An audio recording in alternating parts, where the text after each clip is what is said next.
Ito yung mahirap, ano? Yung nawala na sa Play Store ng mga OLA, pagkatapos ang problema, submitting entities pa rin sila ng CIC. Ibig sabihin, kumbaga, meron pa rin silang karapatang mag-send o magpasa ng ating datos kapag hindi tayo nakakabayad sa kanila, tapos wala naman na sila sa Play Store. Eh, saan tayo magbabayad kung sila mismo nawawala yung kanilang app sa ating mga phones? Alright, welcome back. Magandang gabi po sa inyo lahat. At ito po ang inyong lingkod, ang inyong kadyani. Bago po lahat tayo magsimula ay maglalambing lamang po ako sa inyo na paki-follow po ang aking mga social media account, ang Facebook, TikTok at itong aking YouTube channel. Paki-like na rin po yung video, paki-share nyo na rin para maraming makaalam ng ating mga ginagawa dito. Magkaroon kayo ng ideya at paki-hit nyo na po yung notification bell para update po kayo sa mga videos na ginagawa natin dito about sa usapang online lending apps. So yun nga, yung sa binanggit ko kayo na sa umpisa pa lang na ito nga yung pinaka problema natin, no? Lalo na yung mga OLA na mayroon ng mga na-revoke tapos mga nawala pa sa Play Store, eh makaka-apekto ba talaga ito sa ating credit score na mangyayari dito sa Credit Information Corporation o yung CIC. So yun nga, ang problema, the best na problema na hindi ko rin kayang masolusyonan, pero meron ako ibibigay sa inyong tip ko sakasakali sa bandang huli na bibigyan ko kayo ng ideya kung saan kayo pwede makagawa ng paraan kung sakaling makita nyo yung mga apps na yan. Pero ito muna, yes po, magkakaroon talaga tayo ng negative o yung bad credit history once na hindi tayo nakabayad dun sa mga OLA na nawala sa Play Store. Katulad ng ito yung sinasabi, yung revoke ng mga OLA, yung Copperstone, di ba? Sino lang ba yung nandyan ngayon sa Play Store? Si Mocha. Samantalang ang daming nawalang kasama niyan. Ito, pakita ko sa inyo, di ba? Updated po yan, ha, yung CIC. Kakatingin ko lang, parang December lang yata yung nakalagay dyan na nag-update sila ng mga lending companies na nasa submitting entities, okay? Then, andyan pa rin si Copperstone at submitting entities pa rin. Tapos yung mga kapatid niya, yung sila Peso Bupay, si Quickla, sila Poco Cash, sila Peso Forest, di ba? Yung mga yan, sila Blue Peso, wala na sa Play Store. Kaya magiging problema natin dyan, kung sakali may utang kayo dyan, dati pa at nang wala na sa Play Store, mahirapan tayong hanapin o paano natin babayaran yung mga yan para lang malinis yung ating credit score, di ba? Ito nga yung issue ko sa CIC. May mga revoke ng OLA, meron na nga mga may kaso dyan na ilan, tulad din yung mga nawala na OLA, yung mga na-raid, itong example ko dyan, yung sa Flash Cash 101, di ba?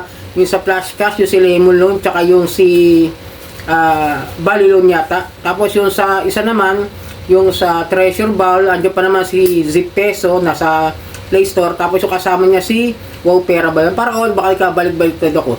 Basta yun, ang tatlo na yun nawala, si Peso lang po yun nandyan, pero submitting entities pa rin po kasi kailan lang nawala yung sila sila sa Bali Loan sila Lemon Loan tsaka si Wow Pera, parang by November or December. So kung may utang kayo dyan before nawala yan, may magiging bad credit history pa rin tayo sa CIC. Kasi nung nagtanong ako sa kaibigan natin sa si Boss Rai, shoutout sa'yo kaibigan, no? Sa kanya ako nagtanong kasi siya yung legit na pwede kong pagtanungan about sa mga ganitong klase na mga tanong na maaaring siya lang yung pwede makasagot sa akin ng lehitimo, si Boss Rai. Ngayon kasi buwan-buwan pala sila nagpapasa ng record. Bayad ka man o hindi, basta monthly sila kung mag-forward doon sa CIC. Yun po yung kanilang kanilang sistema sa pagpapasa ng mga credit history natin para magkaroon tayo ng magandang credit score o hindi magandang credit score sa CIC. Yun po. Kaya nga sabi ko, sana naging mas maayos sana, parang mungkahi ko lang kung sakasakaling makakapanood ng mga empleyado ng CIC o yung mga namumuno ng CIC. Sana tanggalin na lang yung mga revoke na at saka yung marami ng complain. Kasi yung problema lang doon sa mga iba mga mga OLA, hindi naman natanggalan ng lisensya pero maraming complaint na nanghaharas sila. Kaya nga na rin, di ba?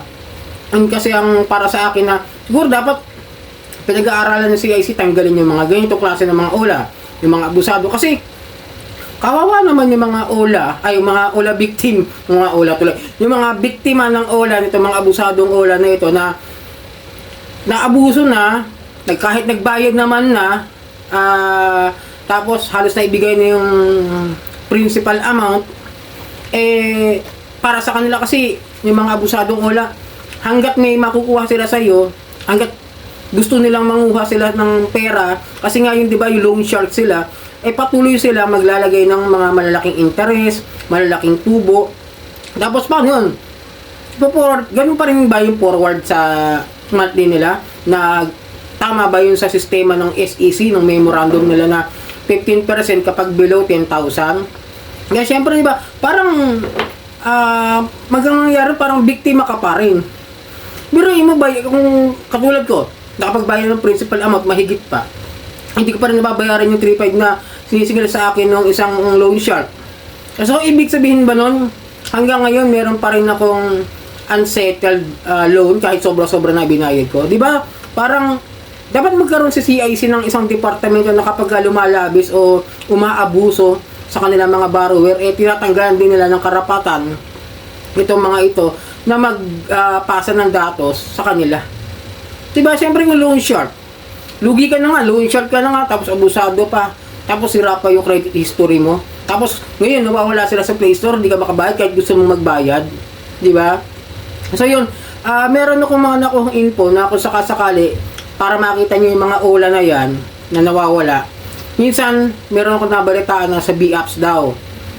Meron kasi syempre may mga kagrupo tayo ng mga legit na mga Ola reviewer like Mami Yam. So, binigyan niya ako ng ideya about this one. Nakita ko lang sa ibang video pero si Mami Yam nagbigay sa akin ideya na sa mga Vivo phones, merong B-App. Doon niya nakita, doon niya pinakita sa akin na merong lemon loan doon sa B-App sa mga users ng Vivo, yung mga may cellphone ng Vivo. Tapos ngayon, tignan niyo sa ibang mga cellphone, kunwari Huawei, may mga sariling app market yan, di po ba?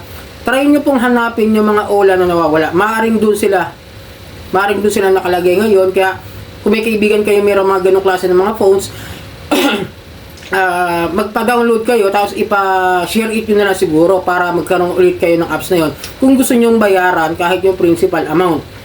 Yan po yung pinapayo ko sa inyo. Hindi ko po sinasabi sa inyo kung ano yung dapat gawin. Ang masasabi ko lang, kung may papayo ko sa inyo, yun ay pwede nyong gawin. Kung gusto nyong bayaran talaga, kahit na mayroon kong naging problema dahil nga gusto nyo maayos yung inyong credit score. Okay?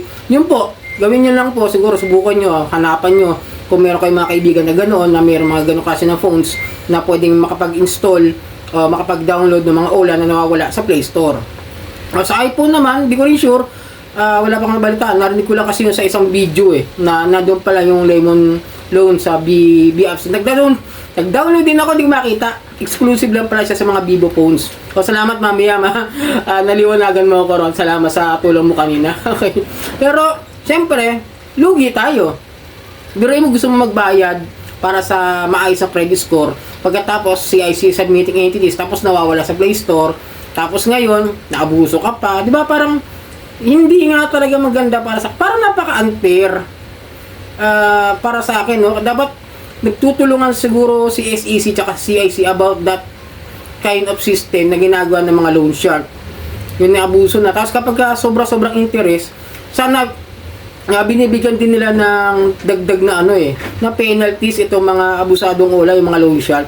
Pero hindi ko makita, wala akong makita ng gano'n, no? Lagi naman silang nagpo-post sa CIC kahit sa mga FB page nila. Pero sana makita o makapanood yung aking minumungkahi na kapag gano'n sana, bigyan nyo ng karapatan din yung mga borrower na makabuelo sa kanilang mga utang na hindi naman nila sinasadya hindi mabayaran dahil nawala o na-revoke yung Ola na kanilang nahiraman, nawala sa Play Store at wala sila makapag-access kung paano babayaran. Di po ba? Yun lang ang sinasabi ko. Yun lang pong point of view ko sa video ito na gusto kong ibigay sa inyo ng informasyon. So sana nakatulong ang video ito. Paki-follow po ang aking mga social media account, ang Facebook, TikTok at aking YouTube channel. Maraming pong salamat at hanggang sa muli. Sarang hamnida po.